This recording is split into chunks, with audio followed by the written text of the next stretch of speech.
If you ever find yourself standing in the middle of a mess you created, heart racing, words said you wish you could take back, relationships strained, and think, how did I get here again? Sometimes we sabotage the very things we say we cherish, our relationships, our work, our peace of mind, not because we're bad people, but because we're scared. Scared of losing it, scared of not being enough, scared of letting it in. And here's the hard truth. What we don't heal, we pass on or burn down. And yet, awareness is a kind of grace. Because once we see the pattern, we have a choice, not an easy one, but a choice. Over the years, in both my research and my own personal unravelings, I've learned this. Self-sabotage is often self-protection in disguise. It wears the mask of control, perfectionism, defensiveness, or withdrawal.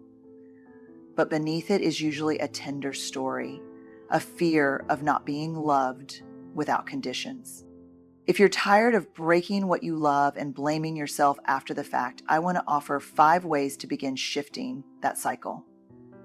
These aren't hacks, they're hard truths with hopeful roots.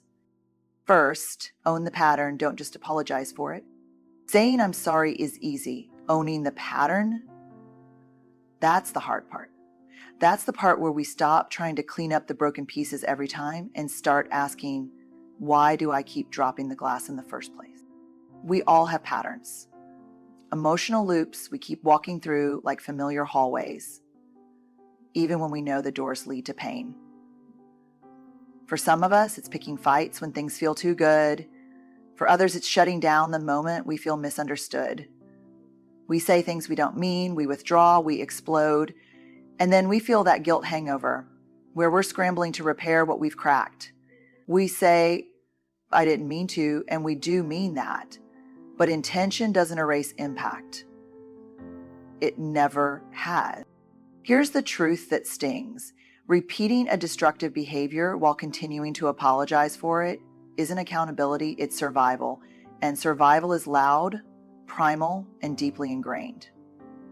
I've spent years looking at this in the research, how we loop through these responses, not because we're broken, but because they once kept us safe.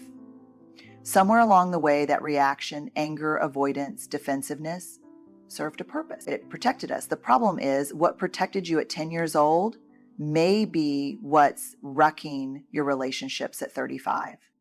There's a study I love from the Journal of Behavioral Science that found when people reflected on recurring conflict in their relationships, over 80% of them could identify the moment when they knew what was coming, but almost none of them changed course.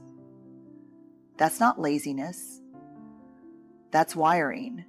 The brain clings to patterns that feel familiar, even when they're painful, because familiarity signals safety. The storm may be painful, but it's predictable, and the unpredictable vulnerability, real emotional presence, is terrifying when you've never been taught it's safe. So how do we own the pattern? We start by asking better questions. Instead of why did I do that again, ask what was I trying to protect when I said that? Instead of what's wrong with me, try what story am I believing about myself in that moment? That shift from shame to curiosity is everything.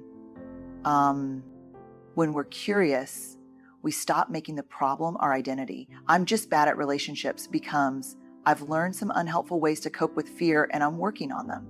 That might sound subtle, but that's a seismic shift in the way we treat ourselves. And I'll tell you this, people who treat themselves with curiosity and compassion are far more likely to change than those who beat themselves up every time they fall short. So no, apologizing isn't enough, not when it becomes a cycle of breaking, fixing, breaking again. We need to interrupt this cycle by naming the pattern. That means journaling the moments you feel triggered. That means having uncomfortable conversations about what's underneath your anger. That means saying to your partner, your friend, your team, I've noticed I shut down when I feel like I'm not being heard. I'm working on it, not as an excuse, but as a declaration that you're doing the work. Because here's the truth. Ownership builds trust. Not perfection, not pretending, ownership. And trust is what allows love to last. Second, speak shame before it speaks for you. When we don't talk about shame, it talks for us, and it rarely uses a kind voice. Instead, it shows up in sideways comments, sarcasm, defensiveness, lashing out, pulling away. It disguises itself as anger or perfectionism or that voice in your head that says you're too much or you're not enough.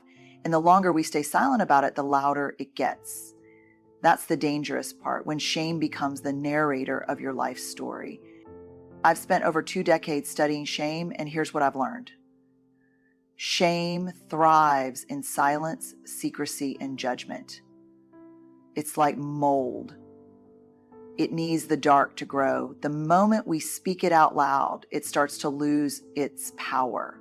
Not because saying it fixes everything, but because it brings us back to connection. And connection is where healing begins. Let me be clear, shame is not guilt. Guilt says I did something bad. Shame says I am bad. That difference matters because guilt can be a motivator for change, but shame corrodes the part of us that believes we can change. And when we believe we're broken or unworthy, we start behaving in ways that reinforce that belief. We destroy what we love, not because we hate it, but because we don't believe we deserve it. Let me give you an example. You snap at your partner during an argument, say something cruel. Then later, the shame hits. Instead of saying, that was out of line and I need to own it, shame says, of course you did that. You're terrible at relationships. You always ruin everything. And what do we do when we feel that kind of shame? We either armor up and double down, defend, deny, deflect, or we shut down and disappear. Either way, the connection suffers. But if we can pause just for a moment and say to ourselves, okay, I feel shame right now. And better yet, if we can say it out loud to someone who has earned the right to hear it, something shifts. We go from isolation to connection, from self-blame to self-understanding, from destruction to choice. In fact, research from the University of California shows that individuals who practice emotional labeling, that is, naming their feelings as they arise, experience lower stress responses in emotionally charged situations. That's because when we name what we're feeling, we activate the parts of the brain responsible for rational thinking and emotional regulation. In other words, naming shame helps tame it. The most courageous people I know aren't the ones who never feel shame. They're the ones who refuse to let it drive the car. They say, this is the story shame's trying to sell me, but I'm not buying it today. They reach out, they speak it, they bring it into the light. So if you want to stop destroying what you love, get honest about the shame stories running in the background, say them out loud, not to anyone, but to someone who can sit with you in that space without trying to fix you or shrink you. And if you don't have that person right now, start with paper. Write it down, get it out of your head, let it breathe. Because when you speak shame before it speaks for you, you take the pen back. You begin to rewrite the story. Not from a place of fear, but from a place of truth. And truth, even when it's hard, is the foundation of every relationship that's built to last. Third, learn to sit in discomfort without setting a fire. We all know that moment, that split second when something hits a nerve, and before you can even think, your heart rate spikes, your jaw tightens, and you feel the heat rising in your chest. Maybe someone said something that made you feel small. Maybe you felt misunderstood or dismissed or not in control. And in that moment, your body's screaming, fix this, fight it, run, shut it down. That's what discomfort feels like. And most of us were never taught how to just sit with it. We're taught to do something about it, solve it, silence it, stuff it, or worse, project it. So we end up blowing up, walking out, ghosting someone, blaming them for everything, or blaming ourselves into the ground. But here's the truth. The inability to tolerate emotional discomfort is one of the biggest reasons we self-sabotage. Because when we can't hold the heat, we set fires. In my research on emotional resilience, one thing became crystal clear. People who are able to disrupt destructive behavior patterns have one major skill in common. They can stay present in discomfort without reacting impulsively. And no, that doesn't mean they don't feel it. It means they've learned how to slow down enough not to let it run the show. Neurologically speaking, your body's stress response is automatic. When you feel threatened, physically or emotionally, your brain kicks into fight, flight, or freeze. It floods your system with cortisol and adrenaline, and your rational brain goes offline. But here's something fascinating. That physiological wave usually peaks and subsides in about 90 seconds. 90 seconds. That's the window. If you can breathe through that surge, ground yourself, and resist the urge to react, you can actually shift the outcome of the moment. Now, that doesn't mean the discomfort disappears. It just means you don't make it worse. Think about it. How many conversations could have ended differently if you had paused? How many relationships could have been spared a scar if maybe you had taken a breath instead of saying the thing you can't unsay? And it's not just about breath work or mindfulness, though those tools help. It's about building the muscle of emotional endurance. It's the difference between saying, I can't believe you did this to me, and saying, I'm feeling really hurt and overwhelmed, and I need a moment to process. One reaction torches the connection. The other makes space for repair. This isn't easy work, especially if you grew up in an environment where emotional expression was punished or ignored. Sitting in discomfort might feel unsafe at first. But over time, as you practice staying, breathing, observing, you start to realize something. Your feelings are loud, but they're not dangerous. They're data, not directives. I often remind myself in those moments, just because I feel it urgently doesn't mean I need to act urgently. So if you're someone who tends to react fast and regret later, try this. When you feel that emotional flare, don't respond right away. Go for a walk. Step outside. Put your hand on your heart and breathe. Count to 90. Give yourself the gift of space between feeling and doing. Because when we learn to sit in discomfort without setting a fire, we stop burning bridges we never meant to lose. We stop making permanent decisions based on temporary emotion, and we start showing up, not as someone perfect or unshakable, but as someone present. And presence, more than performance, is what the people we love really need from us. Fourth, drop the armor that's keeping you alone. Perfectionism, people-pleasing, emotional numbing, these are the tools we reach for when we're afraid of being seen and rejected. We call them strengths. We say, I'm just really organized, or I just want to make sure everyone's okay, or I don't get emotional about things. But let's call them what they are, armor. And armor always has a cost. Here's what I know for sure. Armor might protect you from pain, but it also blocks love, joy, connection, and authenticity. When we walk into relationships armored up, we might avoid being hurt, but we also guarantee we won't be truly known. And being unseen in a relationship is its own kind of heartbreak. The irony is, most of us wear armor not because we don't want love, but because we want it so badly it scares us. The stakes feel high. So we try to control what people see. We hide the messy parts. We keep our opinions quiet. We present the version of ourselves we think will be accepted.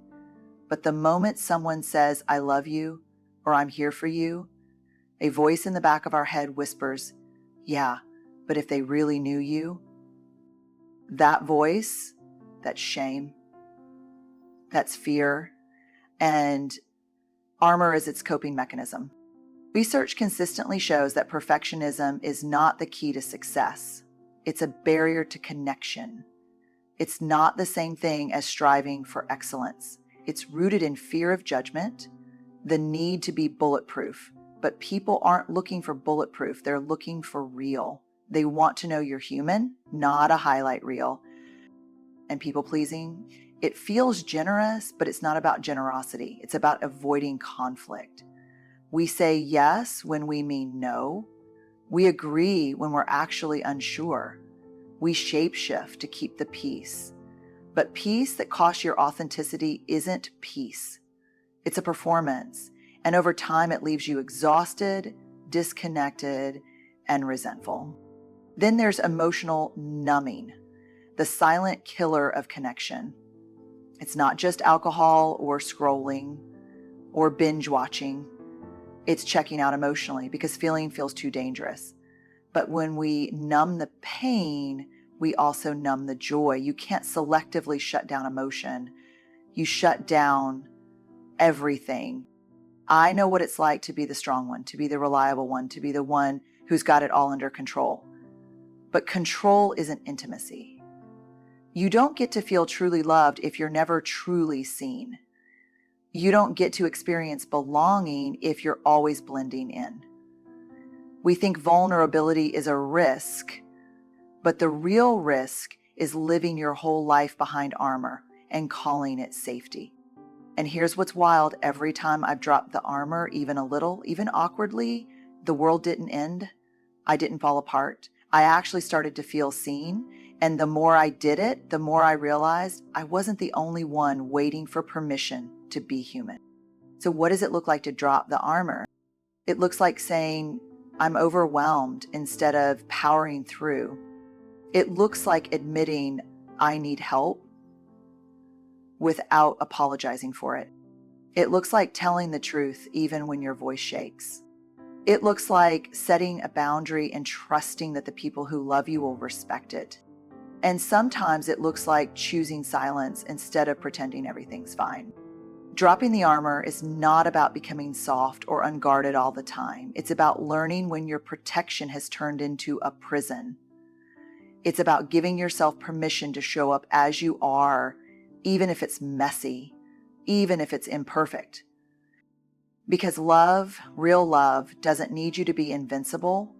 It needs you to be there. Fifth, replace control with compassion. We don't usually think of control as a form of fear. We call it responsibility. We call it planning ahead, being prepared, staying on top of things. But more often than not, control is what we reach for when we're afraid that something we care about might fall apart, and we think it'll be our fault if it does. Here's the thing. We don't try to control things we don't care about.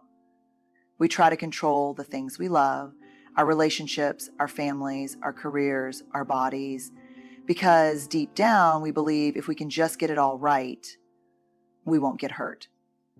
If we say the perfect thing, keep everyone happy, anticipate every outcome, then maybe we can avoid pain, maybe we can avoid failure, maybe we can outrun loss. But control is a myth, a comforting one, yes, but a myth. And while we're clinging to control with white knuckles, we're also squeezing the life out of the very things we're trying to protect. I've seen this in myself. In the moments when I feel most vulnerable, most at risk of losing something precious, my instinct isn't to lean in with compassion. It's to manage, to monitor, to fix. And what I've learned, often the hard way, is that love doesn't survive under a microscope. Connection doesn't grow in a controlled environment. It grows in warmth, in presence, in compassion. Control is rooted in scarcity. It's the voice that says, this could fall apart at any second, so you better make sure you're doing everything right. Compassion, on the other hand, comes from abundance. It says, even if things don't go the way I planned, I can still be kind to myself. I can still show up. I can still be enough. And let me tell you, compassion isn't soft. It's not passive. Compassion takes tremendous strength.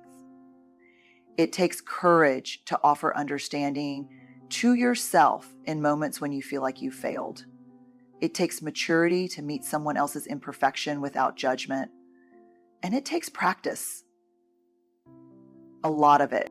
There's data that shows people who practice self-compassion are more likely to take accountability, more likely to repair after conflict, and more likely to experience emotional resilience during hardship.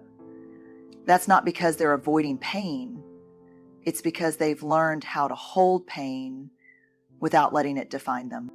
When you replace control with compassion, you begin to relate to yourself differently. Instead of pushing yourself to be perfect, you ask, what do I need right now?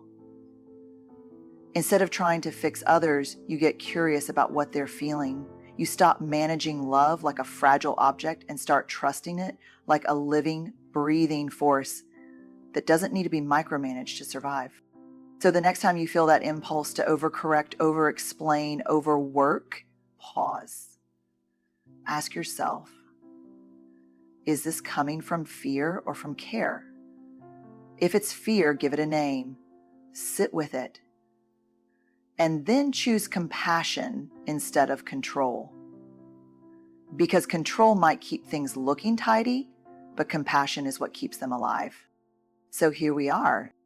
We've talked about the patterns we repeat, the shame we carry, the fires we start when we don't know how to sit with pain, the armor that keeps us alone, and the illusion of control we cling to when we're just trying to feel safe. And if any part of this landed for you, if you felt even a flicker of recognition, that's not weakness, that's awareness. And awareness is where change begins. You are not broken.